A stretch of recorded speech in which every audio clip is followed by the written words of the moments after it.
31 अगस्त 2024 की तारीख, रात का वक्त, घड़ी में उस वक्त 12 बज रहे थे। राज्य यूपी, जिला मुरादाबाद, इलाका मझौला और इलाके में मोहल्ला गागन। यहां एक घर से अचानक जोर जोर से शोर सुनाई देता है। आधी रात के वक्त में जैसे ही शोर हुआ, उसकी आवाज सुनकर के आसपास के घरों की लाइटें जल उठी। लोग अपने अपने घरों से अचानक बाहर निकलने लगे और उस घर के बाहर पहुंचते ही जो उनकी खबर मिली, उसने चौंका दिया। घर के अंदर एक महिला की लाश पड़ी थी। अफरा तफरी का माहौल होता है। उसी वक्त सायरन बजती है और पुलिस की टीम मौके पर पहुंचती है। कमरे का दरवाजा तोड़कर पुलिस अंदर दाखिल होती है और लाश का पंचनामा कर उसे पोस्टमार्टम के लिए भिजवा देती है। लेकिन लोगों की जुबान पर यह बात होती है, कई सारे सवाल कि क्या ये सुसाइड है, ये मर्डर। बहुत स्वागत है आप सभी का। मैं हूं जब्बार खान और आप देख रहे हैं वांटेड। इस बार एक ऐसी प्रेम कहानी को लेकर आए हैं जिसमें एक लड़की अपने धर्म को छोड़कर स्वेच्छा से दूसरे धर्म को अपनाती है। उस धर्म के लड़के से प्यार करती है, शादी भी करती है। एक 7 साल की मासूम बच्ची भी है। कायदे से सब कुछ खुशहाल होना चाहिए, लेकिन 9 वर्ष तक पति पत्नी की इस रिश्ते में एक शक ने सब कुछ तबाह कर डाला। शव को अपने कब्जे में लेने के बाद पुलिस जब जांच पड़ताल की शुरुआत होती है, उसके बाद की कहानी सुनिए। पुलिस शुरुआती जांच से अंदाजा लगाती है कि महिला को गला घोट करके मारा गया। अब सवाल ये उठता है कि आखिर उसकी हत्या किसने और क्यों की।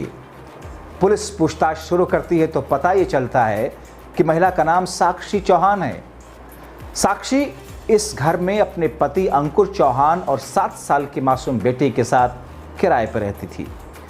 पुलिस अब उसके पति के बारे में पूछती है तो मकान मालिक बताता है कि आज सुबह ही अंकुर घर पर था, लेकिन इसके बाद से उसकी कोई खबर नहीं।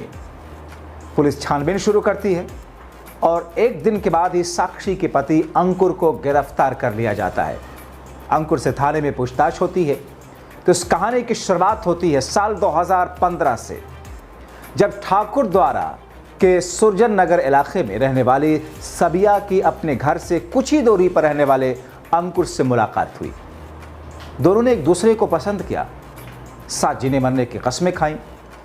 सबिया और अंकुर के इश्क के चर्चे मोहल्ले के गलियों से होते हुए उनके घरों तक भी पहुंचे। दोनों अलग अलग धर्म से थे, इसीलिए परिवार ने इस रिश्ते को अपनाने से इनकार कर दिया। लेकिन सबिया और अंकुर काफी आगे बढ़ चुके थे। दोनों ने फैसला किया कि परिवार के साथ उन दोनों का संबंध बेहतर हो या ना बेहतर हो, परिवार साथ दे या ना दे, वो अलग तो नहीं होंगे। मौका देख करके एक दिन सबिया और अंकुर ने घर से भाग करके शादी भी कर ली। अंकुर के प्यार में सबिया ने अपना धर्म और घर परिवार छोड़ दिया। उसने नाम सबिया से बदल करके साक्षी चौहान रखा और अंकुर के साथ गागन मोहल्ले में किराए के मकान में रहने लगी।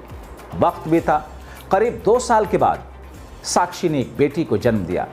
दोनों की जिंदगी में सब कुछ ठीक ठाक चल रहा था कि अचानक शादी के 7 वर्षों के बाद अंकुर का काम धंधा बंद हो गया। दोनों के सामने पैसों की तंगी आई तो साक्षी ने एक फैक्ट्री में काम करना शुरू कर दिया। साक्षी के काम करने से घर की आर्थिक दिक्कतें तो दूर हुई, लेकिन अंकुर के साथ उसके रिश्ते में खटास आने लगी।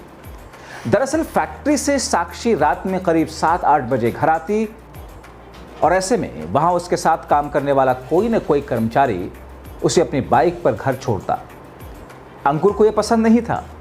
उसके मन में शक बैठ गया कि साक्षी का फैक्ट्री में किसी से संबंध या अफेयर चल रहा है। इस बात को लेकर के शुरुआत में दोनों के बीच में खूब बहस हुई। इसके बाद अक्सर झगड़े शुरू हुए। घटना वाली रात में साक्षी जब फैक्ट्री से घर लौटी तो अंकुर ने उसके साथ फिर से झगड़ा किया। दोनों के बीच में झगड़ा इस हद तक बढ़ा कि गुस्से में आकर अंकुर ने साक्षी का गला घोंट दिया। इसके बाद उसने अपनी बेटी को साथ लिया, घर से निकल गया। पुलिस ने अंकुर के ऊपर साक्षी की हत्या का केस दर्ज कर उसे जेल भेज दिया। मोहल्ले में चर्चा है कि जिस अंकुर के लिए साक्षी अपना सब कुछ छोड़ करके उसके पास आई, उसी ने एक शक की वजह से अपनी जिंदगी को तबाह कर दिया।